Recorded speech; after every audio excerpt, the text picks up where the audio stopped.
ॐ अज्ञानतिमिरान्धस्य ज्ञानञ्जनशलाकया चक्षुरुन्मिलितं येन तस्मै श्रीगुरुवे नमः। भगवते वासुदेवाय ॐ नमो भगवते वासुदेवाय ॐ नमो भगवते वासुदेवाय।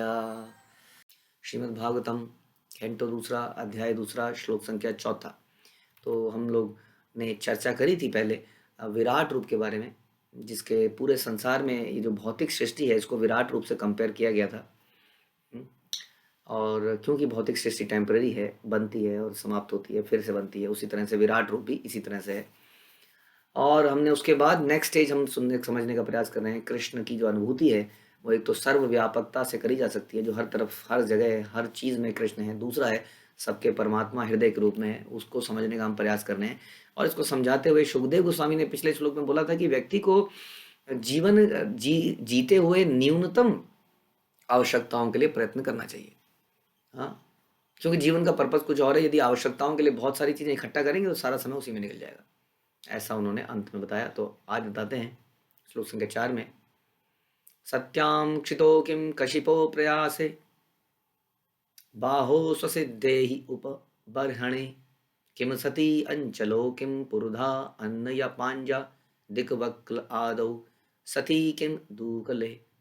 जब लेटने के लिए, अब बता रहे देखिए किस प्रकार से, इसको सुन के घबराइएगा मत, लेकिन सोच सकते हैं इसको सुनने से हम अपना जो लेवल है कैसे उसको बढ़ाया जा सकता है। हम देखिए ऐसा हमने एक इंग्लिश में एक बोला जाता है कि aim for the sky and you will hit the mountain, कि यदि आप आसमान में जाने का इरादा बनाओगे तो कम से कम पहाड़ में तो पहुंचोगे, पहाड़ तो चढ़ी जाओगे। यदि नहीं तो क्या होगा, अरे ये तो बहुत ऊंचा है, नहीं जा पाऊंगा। हाँ, इसलिए इसको सुनते हैं। और ऐसा कई संतों ने किया, श्रील प्रभुपाद एग्जाम्पल भी बताएंगे कौन इसको कर पाए। तो ये बता रहे हैं कि जब लेटने के लिए इतना बड़ा भूखंड है तो चारपाई और गद्दों की क्या आवश्यकता है। भगवान ने हमारे लेटने के लिए जमीन दी है, हर जगह मिली जाती है। और हमने देखा है कितने सारे लोग, बल्कि हमने देखा हमारे भक्त कई बार है ना, प्रैक्टिकली जब हम कई बार ऐसी यात्राएं करते हैं जैसे ब्रिजमंडल है या कुछ है, उसमें कहीं पर भी लेट जाते हैं और बड़ा अच्छा लगता है। खेतों में मिट्टी में लेट जाते हैं, जमीन नहीं तो हम जनरली हमारी हैबिट शहरों में रहते हुए वैसी हो जाती है। शहरों में हम कहीं पर देखते हैं, सड़कों में देखते हैं ना, मिट्टी है, बैठ नहीं पाते हैं ना। आम सड़क पे उसके पायदान पर फुटपाथ पर बैठ नहीं सकते हैं, नहीं बैठेंगे हम लोग जनरली। लेकिन जब धीरे धीरे हम उस भाव में चले जाते हैं ऐसी यात्राओं में, तो कहीं पर भी बैठने के लिए बड़ा ही स्वाभाविक महसूस करते हैं। और आराम ले लेते हैं और फिर चल पड़ते हैं। जीवन इतना सहज हो जाता है, हो सकता है, आदमी सोच ही नहीं सकता है। हाँ, हम लोग अपने घरों में बहुत सारा फर्नीचर इकट्ठा करते हैं, इतना बैठने के लिए एक फर्नीचर, इतना ऊंचा बैठने के लिए एक फर्नीचर, इतना ऊंचा बैठने के लिए ना, कई तरह की चीज़ें। लेकिन हमने देखा स्वाभाविक तौर पर इस्कॉन के हमारे हम देखते हैं कैसे नीचे बैठ के खाया जा सकता है। हाँ, नहीं तो डाइनिंग टेबल ही कितनी जगह ले लेती है घर के अंदर। फिर अलग अलग तरह के सोफे हैं, अलग अलग तरह की कुर्सियाँ हैं, बहुत सारा फर्नीचर है। हाँ, तो बता रहे हैं कि जब इतना बड़ा भूखंड है तो चारपाई और गद्दों की क्या आवश्यकता है। अभी थोड़ा सा सुन लीजिए, परेशान मत होइएगा। जब मनुष्य अपनी बाह का उपयोग कर सकता है तो फिर तकिए की क्या आवश्यकता है। कहीं पर भी है ना, अवेलेबल है ना, ऐसे करके सोए और आदमी सो ही जाता है ऐसे करके, तो फिर क्या आवश्यकता है इतनी इसके इतना करने की। जब मनुष्य अपनी हथेलियों का उपयोग कर सकता है तो तरह तरह के बर्तनों की क्या आवश्यकता है। हाँ, लाइए जी रोटी दीजिए, माता जी रोटी लाई दीजिए और खा रहे हैं, हाथ में दीजिए, हाथ में सब्जी दीजिए, कितनी बढ़िया प्लेट हमेशा अवेलेबल। मैं कई बार मेरे को ये रियलाइजेशन होती है, भगवान ने बड़ी कमाल की चीज़ बनाई है।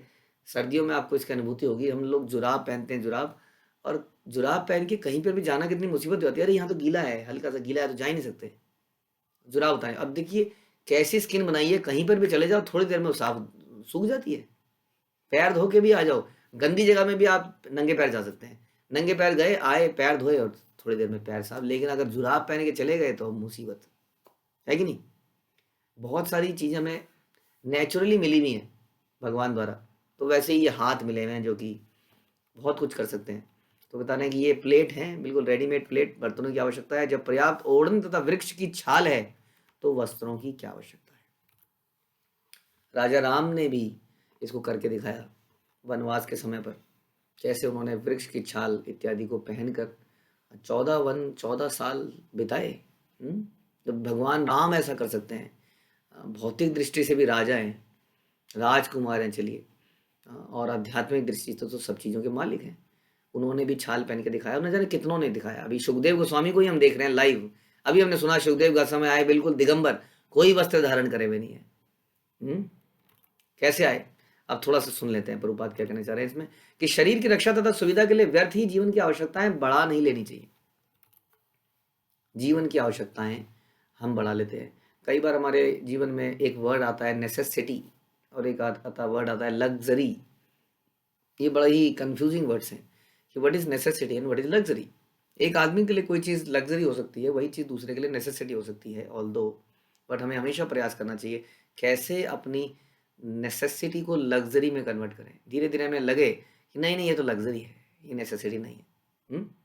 ऐसा हमारा प्रयास करना। जो आज हमें लग रहा है कि जीवन की नेसेसिटी है, थोड़े समय बाद भक्ति करते करते हमें लगना चाहिए नहीं नहीं ये लग्जरी, ये तो लग्जरी है, ये नेसेसिटी नहीं है।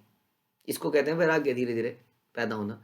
ज़रूरतें कम होना। ज़रूरतें अनलिमिटेडली बढ़ाई जा सकती हैं वास्तव में, और ज़रूरतें ही हमारी सारी समस्याओं की जड़ है। और ज़रूरतों से आपको पता है सेटिस्फेक्शन नहीं मिलता है। हम आपको बताते हैं कॉरपोरेट वर्ल्ड में बड़े सारे रिसर्च होते हैं मोटिवेशन के ऊपर। तो ऐसा रिसर्च में देखा गया, बड़ी सारी कंपनियों ने बहुत कुछ किया आदमी को मोटिवेट करने के लिए, काम करने के लिए। तो उन्होंने क्या किया, बड़ी सारी सुविधाएं देना शुरू किया। फॉर एग्जांपल उन्होंने ऑफिस से आने जाने के लिए कैब लगाई, उन्होंने coffee and T vending machines लगाई, उन्होंने कैफेटेरिया बनाया। तो लगता था कि वाह क्या कंपनी है, हाँ इसमें तो मज़ा ही आ जाएगा काम करने में, और लोग मोटिवेटेड फील करेंगे। लेकिन धीरे धीरे देखा गया कि लोगों ने इसको नेसेसिटी समझ लिया, जो एक ज़माने में लग्जरी था क्योंकि कोई कंपनी नहीं देती या जो भी है। उसके बाद लगना ये तो हाँ you have to give it. आज अच्छा खाना नहीं बना, उसके लिए कंप्लेंट पे कंप्लेंट आ रही है एम्प्लॉयज से। कैब लेट आ गई, आज कैब नहीं आई, मैं ऑफिस नहीं आ रहा, कैब नहीं आई, कैब प्रोवाइड करो पहले। और धीरे धीरे वो नेसेसिटी बन गई, मुसीबत बन गई। मोटिवेशन तो क्या, डीमोटिवेशन का कारण बन गया। आदमी उस चीज़ को अपना हक समझ लेता है, और उसके बाद उसको कहता है ये तो मुझे चाहिए ही चाहिए, अब और बताओ और क्या दोगे। तो यानी कि उन चीज़ों का रहना हमें मोटिवेट नहीं कर रहा है, लेकिन हाँ उन चीज़ों का ना रहना हमें डीमोटिवेट कर रहा है। तो कितनी बड़ी स्थिति हो गई, बहुत बुरी स्थिति में फंस गए। हाँ, उन चीज़ों के रहने से अब मोटिवेशन नहीं मिल रहा है काम करने का या जीने का या कुछ भी करने का, लेकिन उनके ना रहने से बड़ी समस्या होने लगी। तो ये है संसार में जो वस्तु हमें मिलती है, जो हम नेसेसिटीज़ बना लेते हैं अपने घर में, अपने जीवन में, वो अगर हमारे जीवन में नहीं रहे तो हम सब चीज़ों से, जैसे माना अब आपको एग्जाम्पल बताते हैं, सर्दियों का दिन चलते हैं, गीज़र एक बहुत बड़ी नेसेसिटी है। आप बताइए, एक जब 4 डिग्री का टेम्परेचर होगा तो गीज़र नेसेसिटी है लग्जरी है? आपको हाँ भैया नेसेसिटी है। लेकिन यदि गीज़र नहीं है, ख़राब हो जाता है, लाइट ही नहीं है, तो क्या आप 1 दिन 2 दिन 3 दिन नहाएंगे नहीं? तो ऐसा हो जाता है, ऐसा हम बना लेते हैं उसको कि अब ये तो नेसेसिटी, इसके बिना तो हम माला ही नहीं कर पाएंगे ना, ना बड़ा मुश्किल है। अब हम मंदिर नहीं जा पाएंगे, पुस्तक वितरण के लिए कुछ नहीं कर पाएंगे क्योंकि बहुत ज़्यादा ठंड है और हमारे पास पर्याप्त कपड़े नहीं है इत्यादि। यानी कि जीवन में कोई वस्तु हमारे पास हो तो उसका इस्तेमाल हम कर सकते हैं, कृष्ण भावनामृत के लिए कर सकते हैं, लेकिन उसका अभाव हमें अगर रोक रहा है हमारी सेवाओं से, हमारी साधना से, तब हमने उस चीज़ की लत बना ली है, तब हम उस चीज़ को एंजॉय कर रहे हैं, तब हमने उस चीज़ को बहुत ज़्यादा अपने जीवन में महत्व दे दिया है।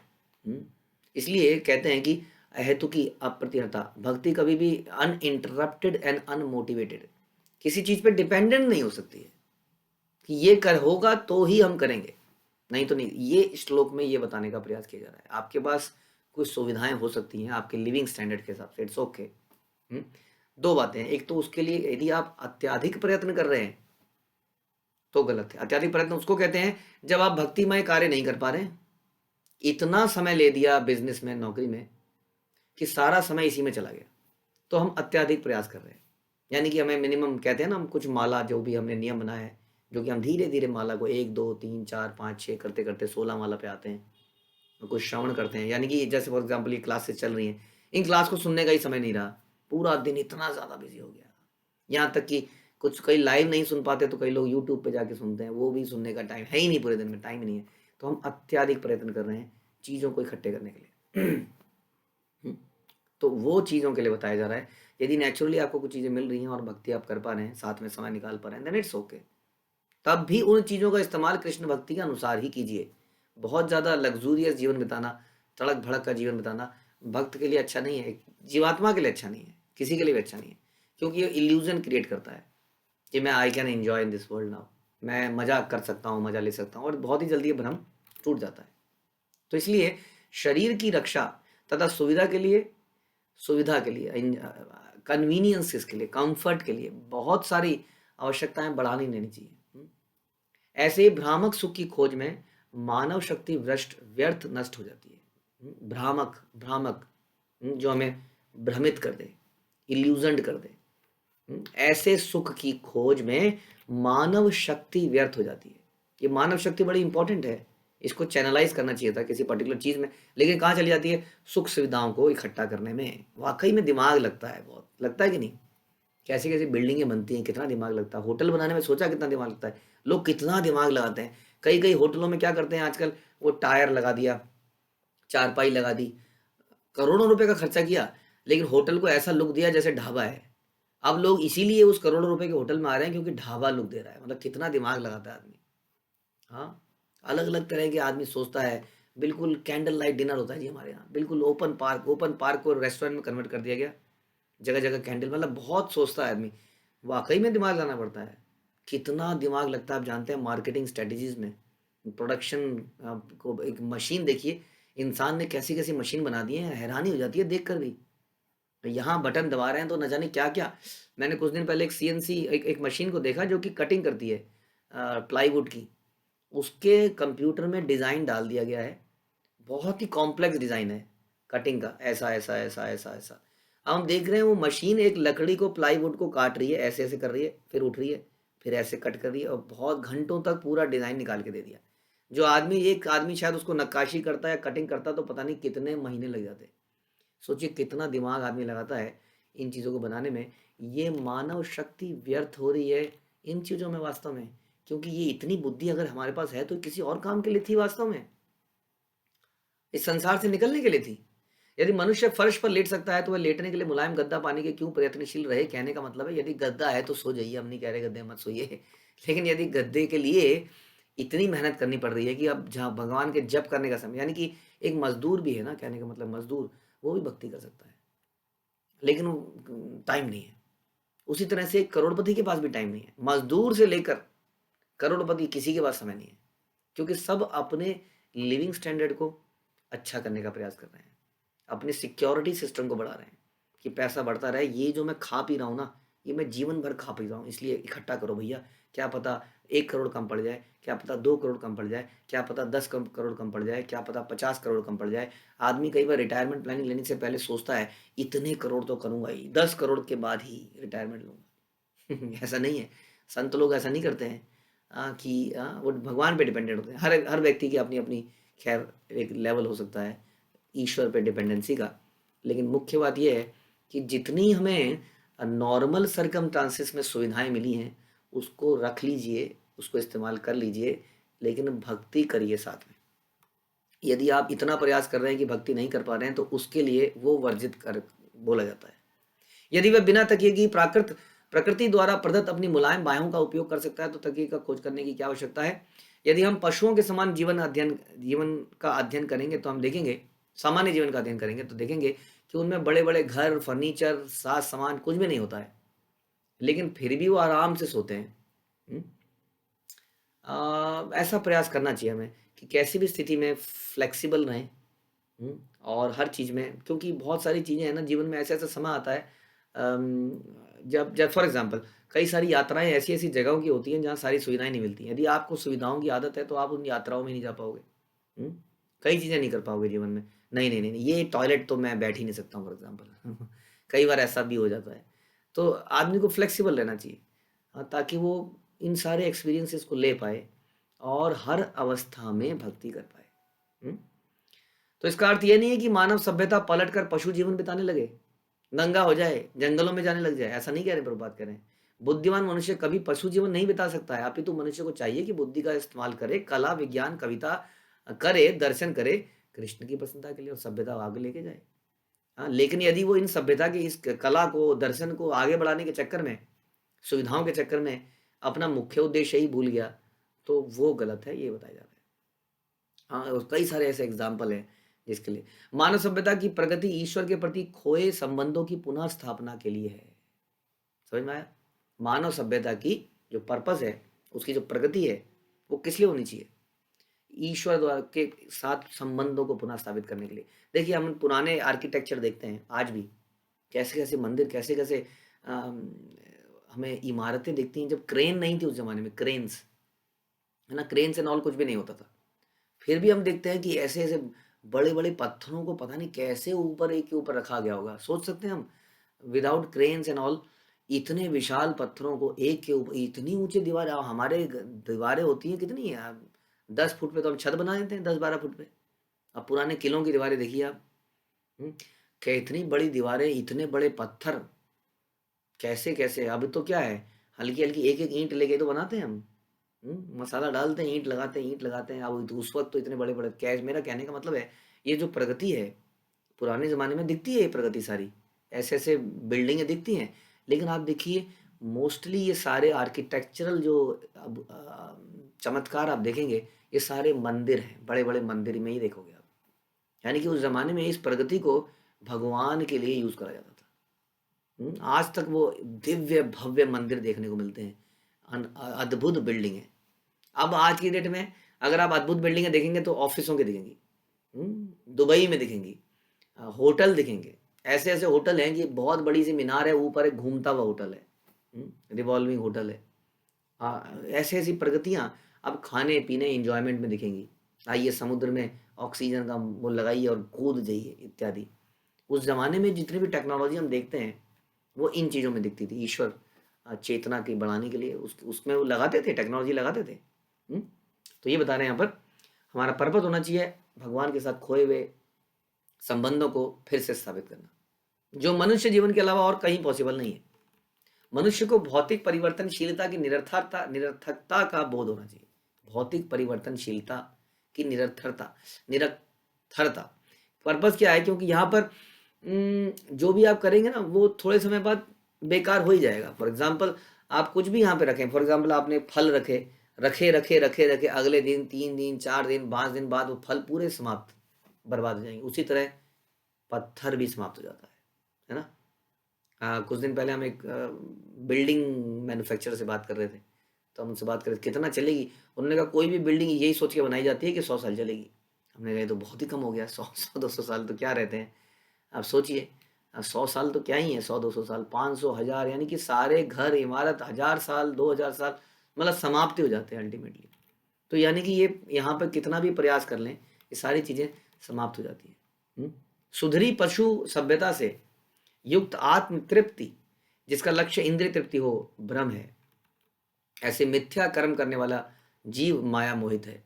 प्राचीन काल के संत महात्मा कभी अच्छे फर्नीचर, सज्जित तथा कथित जीवन की सुविधाओं से युक्त राज प्रसादों में नहीं रहते थे। संत महात्मा वो कुंजों में रहते थे, कुटिया में रहते थे, भूमि पर बैठते थे, और वे अपने पीछे महान निधि छोड़ गए ज्ञान की। रूप गोस्वामी तथा श्री सनातन गोस्वामी उच्च पदासीन पद पे थे राज्य में, लेकिन वो अपने पीछे, उन्होंने वो सबको त्याग दिया और अपने पीछे इतने दिव्य ग्रंथ छोड़ गए, और वो एक रात एक ही वृक्ष के नीचे रहते थे। वे किसी एक वृक्ष के नीचे कभी 2 रात नहीं रहे। आधुनिक सुविधाओं से सुसज्जित कमरों की बात तो दूर है, तो भी उन्होंने हमें अत्यंत उपयोगी ये साहित्य दिए। प्रगतिशील सभ्यता के लिए तथाकथित जीवन की सुविधाएं सहायक नहीं बनती। तो ये जो सुविधाएं हैं, माना हम गीजर की बात कर रहे थे, माना गीजर है, अगर ये आपको सवेरे उठ के नहा के जब करने के लिए हेल्प करता है तो वंडरफुल है। लेकिन यदि इसको नहा के आपको आनंद लेता है, कई लोग क्या करते हैं, गीजर में बड़ा मजा आता है सर्दियों में नहाने में, ऐसे नहाते हैं, ऐसे नहाते, जब बाथरूम से आते हैं तो भाप निकल रही होती है बाथरूम में से, चमड़ी जल ही जाए, इतना गर्म पानी चमड़ी में गिरे। 1-1 घंटे 2-2 घंटे तक नहाते हैं, बड़ा आनंद आता है सर्दियों में ऐसे गर्म पानी में नहाने में। तो यानी कि सुविधाएं अगर हैं भी तो उसको कृष्ण के लिए यूज कीजिए।